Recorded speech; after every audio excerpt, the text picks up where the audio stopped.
Baik, kita akan lanjutkan ke materi kedua, yaitu pohon merentang minimum, atau kalau kalian buka buku Taha, buka buku Liberman, kalian akan menemukan judul dengan minimum spanning tree. Jadi di sini kita akan menyelesaikan persoalan eh, pencarian optimisasi dengan penyelesaian pohon merentang minimum. Masalah pohon merentang minimum, di sini kita akan bahas dulu sedikit pemahaman tentang pohon atau tree. Di sini bagian dari satu jaringan, kemudian tidak memiliki siklus, artinya tidak bolak-balik, tidak memiliki siklus. Yang paling penting kuncinya dari masalah pohon merentang di sini adalah setiap simpul harus terhubung. Setiap titik harus terhubung dengan titik yang lainnya. Misalnya kita akan menghubungkan Garut, Bandung, Jakarta, Tasik, Ciamis, kemudian Surabaya. Nah, setiap titik itu harus terhubung. Dan bagaimana terhubungnya itu? Sama, kita cari rute yang paling pendeknya seperti apa, jarak yang terpendeknya seperti apa. Cirinya adalah simpul itu sama dengan N-1 ruas. Jadi kalau ada 6 simpul, ada 6 titik yang akan dihubungkan, maka akan ada 5 ruas. Gitu ya, N-1. Nah, contohnya seperti ini. Di sini ada 5 titik, maka contoh spanning tree-nya atau masalah pohon merentangnya di sini akan ada 3 di sini N-1 contohnya, karena di sini ada 1 2 3 4 5, ruasnya itu bertemu antara 1 2 3 4 itu hanya akan ada 3, tapi 1 2 3 4 5 itu akan ada 4 ruas. Jadi contoh di sini kalau kita akan menghubungkan hanya 4 saja maka akan ada 3 ruas. Kalau menghubungkan 5 titik maka akan ada 4 ruas. Oke. Saya lanjutkan, masalah optimisasi yang terkait dengan penentuan pohon dengan jarak total terpendek. Hampir mirip-mirip dengan rute terpendek, tapi setiap titik di sini harus terhubung. Sementara rute terpendek atau lintasan terpendek dengan algoritma Dijkstra itu boleh setiap titik tidak terhubung. Jadi boleh ada yang dilewat jika nilainya itu sangat besar dan nilainya itu tidak minimum atau tidak terpendek gitu ya. Nah, contohnya seperti ini. Tadi kan di yang sebelumnya kita melihat bahwa kalau ada 4 titik yang terhubung maka akan ada 3 ruas. Jadi kalau ada 5 titik yang terhubung maka akan ada 4 ruas. Nah, di sini dengan soal yang sama untuk persoalan tadi rute terpendek atau lintasan terpendek, kita akan melihat bagaimana pohon merentang minimum ini dapat dicari optimisasinya. Jadi dari 1 sampai 5, 2, 3, 4, 5 di sini semua titiknya harus terhubung dengan nilai yang paling minimum. Nah, ini adalah jawabannya. Jadi kalian bisa melihat di sini bahwa ada 5 titik yang terhubung, kemudian punya nilai-nilai satuan tertentu, boleh kilometer, boleh meter, boleh mil, boleh apa. Kemudian bagaimana pohon merentang minimumnya atau minimum spanning tree-nya adalah semua titik ini harus terhubung dengan nilai yang minimum. Ya. Oke, baik. Pemecahan ini MPMM singkatan dari masalah pohon merentang minimum, yaitu diselesaikan dengan algoritma Prism.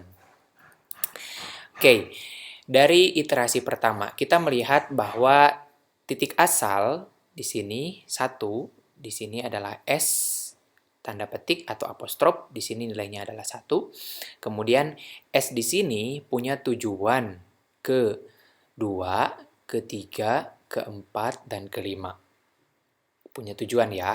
Tujuannya adalah titik-titik karena harus semua terhubung. Nah, kuncinya lagi minimum spanning tree atau masalah di sini pohon merentang minimum. Saya agak belibet kalau ngomong pakai bahasa Indonesia. Mohon maaf ininya singkatannya karena memang lebih dikenal dengan minimum spanning tree gitu ya, atau disingkat MST nih, lebih enak singkatannya daripada MPMM gitu ya. Nah, jadi di sini boleh dimulai dari titik manapun, mau mulai dari titik 5, mau mulai dari titik 3, mau mulai dari titik 4, dari titik manapun boleh. Karena apa? Karena setiap titik harus terhubung. Sementara algoritma Dijkstra yang tadi untuk rute terpendek harus selalu dimulai dari titik 0 atau titik awal. Di sini ya originnya. Nah, balik lagi ke sini, kita punya titik awal. Di sini kita akan mulai saja dari titik 1. Saya akan berikan contoh dari titik 1. Itu bisa kedua, ketiga, keempat, kelima, dan punya jarak. Nah, jika jaraknya harus melewati titik yang lain, maka jaraknya kita berikan tahingga. Contohnya di sini. Dari 1 ke 5, nggak tahu nih. Sementara kalau dilihat dari sini ya, dari 1 ke 5 itu kelihatan. 2 bisa 2, 3 bisa ke sini, bisa ke sini, bisa ke sini. Tapi karena harus melewati dulu titik yang lainnya, kita nggak tahu kemana arahnya yang paling minimum, maka kita kasih nilainya tahingga. Kita anggap saja nggak tahu. Sementara dari 1 ke 3, ini sudah tahu nilainya adalah 2. 1 ke 2 nilainya adalah 4, dan 1 ke 4 nilainya adalah 6. Nah, jadi di sini D minimum cara ngerjainnya, D12 adalah 4, D13 adalah 2, D14 adalah 6. Sementara D1 ke 5 itu nilainya adalah tahingga. Jadi makanya di sini kita kasih nilai sama dengan minimum D12-nya 4, D13-nya 2, D14-nya 6, sementara D15-nya adalah tahingga.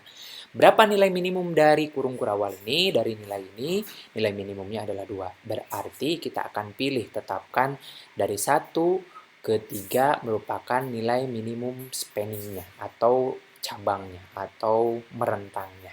Jadi 1, 3. Maka minimum spanning tree-nya adalah 1, 3. Sampai sini cukup dipahami, ini iterasi awal.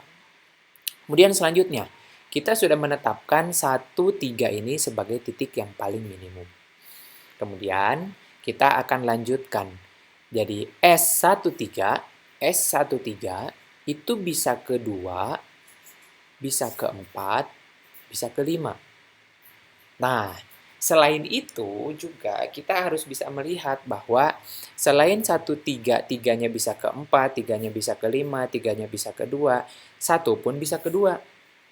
Nah, jadi di sini dari 1 ke 3 itu tujuannya adalah sama 2, 4, dan 5. 1-nya ke 2, 3 bisa ke 2, 3 bisa ke 5, 3 bisa ke 4, 1 bisa ke 4.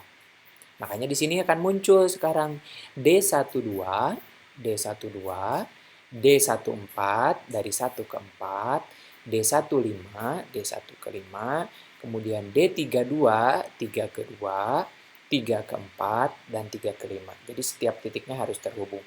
Setiap titik di sini harus terhubung. Akan lebih banyak daripada yang sebelumnya dari titik awal 1. Gitu ya. Jadi, berapa nilai minimumnya? 1 ke 2 nilainya adalah 4. 1 ke 2 nilainya adalah 4, nilainya adalah 4. 1 ke 4 nilainya adalah 6. 1 ke 5 kita nggak tahu karena harus melewati titik atau simpul lagi yang lain. Kemudian 3 ke 2 nilainya adalah 7. 3 ke 4 nilainya adalah 1. 3 ke 5 nilainya 5. Berapa nilai minimumnya? Jelas kita tahu bahwa nilai minimumnya adalah 1. Siapa itu 1? 1 itu adalah D 3, 4. Jadi, sekarang kita bisa nambahin lagi. MST yang pertama yaitu adalah 1, 3. Kemudian MST yang kedua, minimum spanning tree-nya adalah 3 ke 4. Yaitu nilainya 1. Sampai sini cukup dipahami. Oke. Berhenti sejenak untuk melihat lagi, mengingat lagi.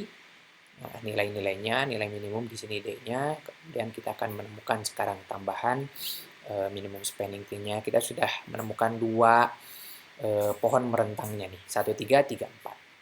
Oke, baik. Kita akan lanjutkan. Tadi 1, 3,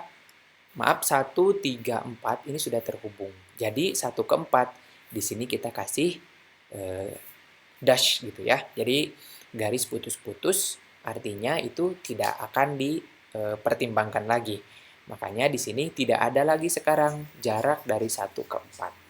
Nah, tadi kita sudah menemukan bahwa 1 ke 3, 3 ke 4. Maka S-nya sekarang, S apostrofnya kita sudah punya pohon merentang 1, 3, 4. Kemudian S tujuannya dari sini sekarang adalah 1 ke 2, kemudian 1 ke 5, kemudian 3 ke 2, kemudian 3 ke 5, 4 ke 2, 4 ke 5. Sebenarnya kalau melihat sini gak mungkin banget ya 4 ke 2, tapi ya bisa saja gitu kan 4 ke 2. Dan nilainya tetap aja tahingga karena di sini kita absen saja satu-satu setiap ruas yang akan terjadi jika setiap simpul ini dipertemukan. Nah, Tujuannya adalah 2 dan 5, karena ini yang belum terhubung nih. Nah, kita lihat D sama dengan minimum D12, D15, D32, D35, D42, D45 sama dengan minimum D12 nilainya 4, D15 nilainya tak hingga, karena kita nggak tahu harus melewati mana dulu, D32 7, D35 5, nilainya ini 5, tadi 327, kemudian D42. D4 kedua harus melewati dulu simpul yang lain, itu kita kasih tak hingga, dan D45 itu 3.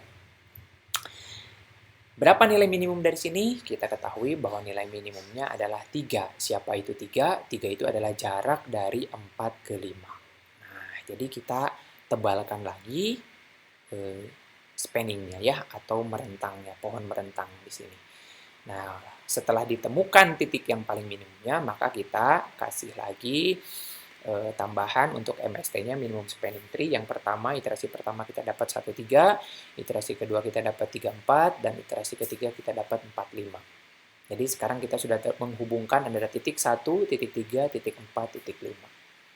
Oke, itu iterasi ketiga. Sampai sini mohon dipahami lebih lanjut setiap jaraknya. Rasanya cukup mudah ya dalam penyelesaiannya. Mudah-mudahan kalian bisa paham dengan penjelasan seperti ini. Sekarang kita akan lanjut ke iterasi terakhir. Nah, tadi sama seperti 14, 35 pun di sini sudah tidak akan dipilih lagi karena 1345 sudah terhubung semuanya di sini, tinggal satu titik lagi sekarang. Nah, S apostrof awal bahwa nilai MST awal sebelumnya kita sudah menghubungkan titik simpul 1, simpul 3, simpul 4, dan simpul 5. Tujuannya sekarang 2. D minimum, jarak minimum 1 ke 2, 1 ke 2, 3 ke 2, 4 ke 2, dan 5 ke 2. Tujuannya semuanya sekarang dari titik-titik ini akan dihubungkan. Minimum jaraknya adalah 1 ke 2 nilainya 4, 3 ke 2 nilainya 7, 4 ke 2 nilainya tak hingga, kemudian 5 ke 2 nilainya 8, sama dengan nilai minimumnya adalah 4. Siapa itu 4? 4 itu adalah nilai dari 1 ke 2, nilai yang paling minimum. Maka ini kita tebalkan 1 ke 2. Sehingga MST-nya kita sudah menemukan semua simpulnya terhubung. Ingat, ada 5 simpul, maka akan ada 4 ruas. 1 ke 3, 3 ke 4, 4 ke 5, dan 1 ke 2. Jadi, kesimpulannya, solusi pohon merentang optimalnya di sini adalah MST-nya 13, 34, 45, 12, dengan jarak totalnya adalah semua terhubung ini, jarak totalnya adalah 4 ditambah 2 ditambah 1 ditambah 3, 10. Baik, itu untuk materi yang kedua tentang pemecahan masalah pohon merentang minimum, agak belibet lagi, atau minimum spanning tree problem. Oke, terima kasih, semoga bisa memahami. Selanjutnya kita akan lanjutkan materinya dengan materi dari aliran maksimum.